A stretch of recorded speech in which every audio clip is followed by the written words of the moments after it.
Hi, welcome to Luxury and Moderation, where we appreciate the finer things in life without going overboard. Today, I wanted to share how I achieved purse peace, at least for the moment. And it wasn't so simple as, I hit a certain number and now I'm done. I actually had to work my way through it, and I have a lot of systems in place that help me reach this moment right now. Let's get into how many bags I have. Why do I feel satisfied at the moment? What systems do I use to keep myself in check in terms of, what luxury I have and use, and how this might be helpful for you. The first thing you might be wondering is how many luxury handbags do I actually have? I'll say I have about 15 luxury handbags, and that's specifically handbags, so I'm not including my grooming bag, which is more of a travel bag. It's a larger tote that you probably wouldn't wear or use every single day, so I'm not including the Hermes grooming bag. I'm also not including some of the more contemporary brand bags that I have. This is pure high-end luxury brands that I'm talking about. Now, out of those 15 handbags, two of them are older, so they were my very first handbags that I purchased. I've not really been using them a lot recently, so I will say they're not in my usual rotation right now. So how do I know exactly which handbags I use? Well, at the beginning of this year, I actually wrote out a list of all of these luxury handbags that I own. And actually, at the beginning of this year, I had a few less handbags because I only recently purchased the Hermes Her bag, so that one, in March. And then originally, I also didn't have my Kelly Dupeche because I had sent that into Hermes to get repaired. So at the beginning of this year, I tabulated that I had 12 luxury handbags that I was routinely going to use. And I wrote out this list because I wanted to make sure I was using most of them and one of them wasn't just sitting on the shelf and gathering dust. This year, I also started a new job where I actually have to go into work instead of working from home, so I needed a daily work tote. So I actually use my Garden Party 36 as my daily tote.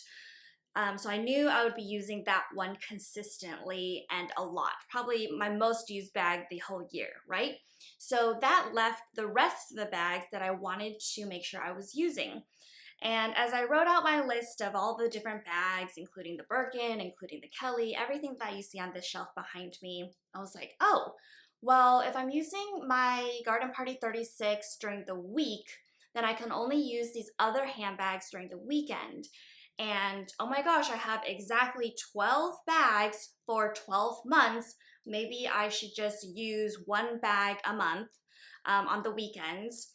And I was like, well, that just takes up the whole year already. Like, I already have so many bags where I can only use each bag 1 month.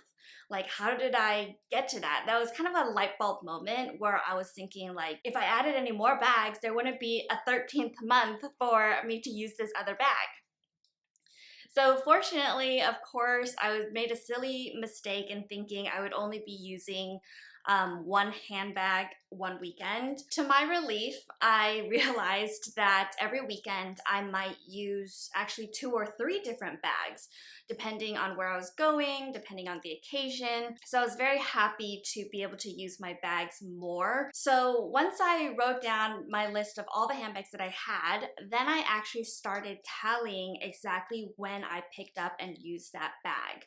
So for example, I know that right now to this day, I have used the Pochette Métis 6 times. I have used my little pink Chanel walk twice this year, and I have used my mini Lindy the most at 11 times so far. And that makes sense for the mini Lindy right now because I got it late last year. I was really, really excited. It's kind of replaced my Pochette Métis as my, grab and go bag for any occurrence, running to the grocery store, running to lunch. What surprised me was how often I was using my two clutches that I originally didn't think I would have many occasions to use. So the two clutches I'm talking about are the Kelly Depeche, which I did get back from Hermes quite quickly, and also my Bottega Veneta knot clutch. So I've owned this clutch for a few years now, but I've never had a lot of occasions to use clutches, right? I wouldn't say I'm a clutch girl. I never attended any fancy events before where I needed to use it as much. But this year, honestly, I've had a good opportunity to use both of these. I've used the Kelly Depeche 3 times, and I've used the Bottega Veneta knot clutch twice already. And I know for sure I'm going to another event next month where I'll be using the Depeche. So I'm surprising myself that I'm using clutches so much. So it's interesting how I think my lifestyle has changed, where I do go to some nice formal dinners more often than I did before. So that was just a nice surprise. In not so good news, I found that one bag I have not used at all this year is my Chanel Jumbo. So I have no tallies next to that bag. I'm actually looking at the list now so you can kind of see my tally marks. And that's something I want to be conscious of. I want to make sure I do use my Chanel Jumbo this year, just to make sure that I'm getting down the cost per wear, that my money isn't just sitting on a shelf. Another interesting finding is that I really don't use my Kelly or Birkin that much. I've used each of them twice so far this year. I think it's also due to my lifestyle just being a lot more casual. I really don't go to a lot of fancy places where I want to use such an expensive bag. So that's just good for me to know. But having these tally marks in front of me, it does help me keep track of what bags I'm using less and what I want to make sure I use more. And instead of just guessing like, oh, did I use that bag last month or not? Now I know for certain every time I use a bag, I put a tally next to it. So I actually have that data and can readily use it when I want to make decisions on what bags to use. For example, one of the older bags that I have is my Bottega Veneta Hobo. It's a bag that is not, super trendy. It's very low key, and so I don't really think of using it all the time right now, but I still found one occasion to use it. The other system I now have in place is that I have a list of all the different things I want to purchase with my disposable income. If you watched my video earlier this year about how I changed my mindset from having 2 different buckets of spending, one for luxury items and one for household items, maybe furniture, maybe upgrading some house thing.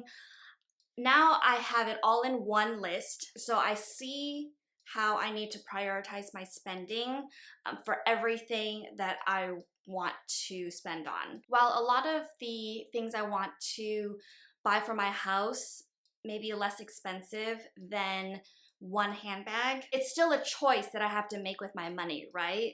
For example, I could buy either 4 dining chairs with $1,000, or I could get one mini clutch. So now I'm just making those decisions and putting everything down on paper, seeing everything laid out in front of me just really helps me see all the different things I'm thinking of. Anytime I see anything that sparks my interest, I just write it down in that list so I don't forget about it.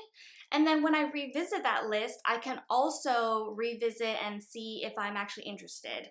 So I wait, 1 or 2 months, I come back and I see if I want to cross that off my list because I'm just not into it anymore and I lost interest.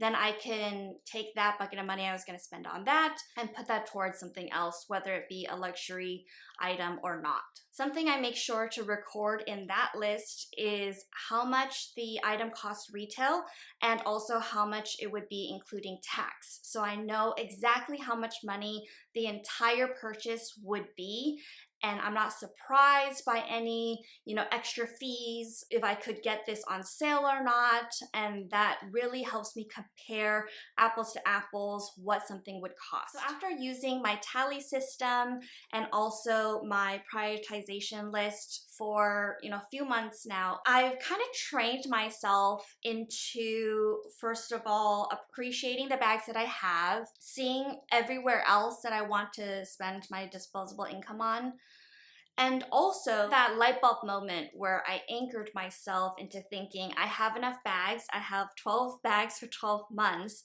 and understanding that, my life is already full of luxury bags. I don't really have any functional gaps now that I do have that her bag, which was, the main gap that I wanted to fill this year. I do feel like when I see all the bags on my shelf or on my list, I have everything from casual to formal, from big to small, and I really have one for every occasion. I kind of built up that internal mantra that I have enough, that I already have all the bags that I need. So now, whenever I'm looking at other luxury bags, whether it's like an ad that was served to me or I'm looking at a shop window, I kind of compare it to what I already own. And I think, would it be a new function? Is it filling some kind of gap that I didn't think of already, or do I already have a bag that fulfills that need? And for the most part, again, I do feel like with my current lifestyle, these are the bags that I'm going to use. Any other bag that I add to my collection is going to duplicate in function to one that I already own, right? Like if I bring in a mini bag, I already have a lot of mini bags. If I bring in a top handle, I already have a lot of top handles. If I have a crossbody, I already have a lot of crossbodies. So it's like, then I would be diminishing the value of my existing collection by bringing in this new shiny thing, which I know, again, now through lots of years of experience, that the shiny brand new bag is exciting. It's exciting to unbox and to touch for the first time and to, feel fancy those first few times that you wear it. But after a while, it is just going to become another bag in your collection. And yes, you still love them, but that, brand new, exciting feeling is going to fade. So having my first tally list really helped me understand that I have all the bags that I need.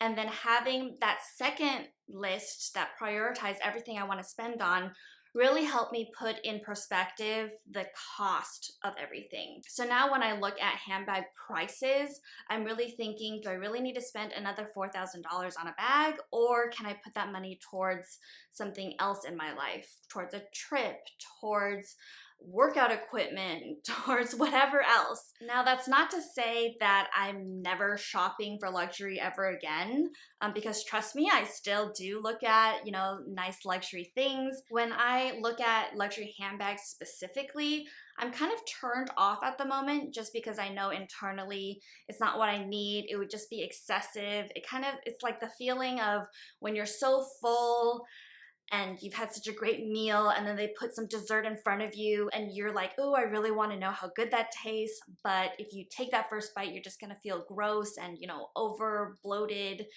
That's how I feel when I look at luxury handbags right now. I don't think this feeling will last forever. I know that my lifestyle is going to change. It might not be in the next few years, but in the next 5, 10 years, there might be another gap that I identified that I feel like I want to fill that gap with another handbag. There might be something so special that I can't pass up. But at least for the moment, I feel super comfortable with the number of handbags that I have. One trap that I don't want to fall into is just because I'm not spending my money on handbags doesn't mean I'm diverting that money into other luxury items like luxury shoes or luxury SLGs. I also already told myself this year that I'm really not trying to spend on clothing. I bought a couple of dresses and skirts last year, but I really want to just not spend much money on clothing this year and just utilize what I have. I also want to focus on using the shoes that I have right now. So I'm just really making very purposeful choices with my money this year, and I wanted to share that with you guys. So let me know what you guys think. Have you guys reached purse piece? Are you still looking for that next luxury handbag? I'm really curious on everyone's mindset right now. I know things are kind of shifting economically for everyone. So, we're all making different choices and kind of thinking about purchases in a different way. So please let me know if this information was helpful for you. I would love to be a resource, and thank you so much for watching. I really appreciate your time, and I hope to see you in the next one. Bye.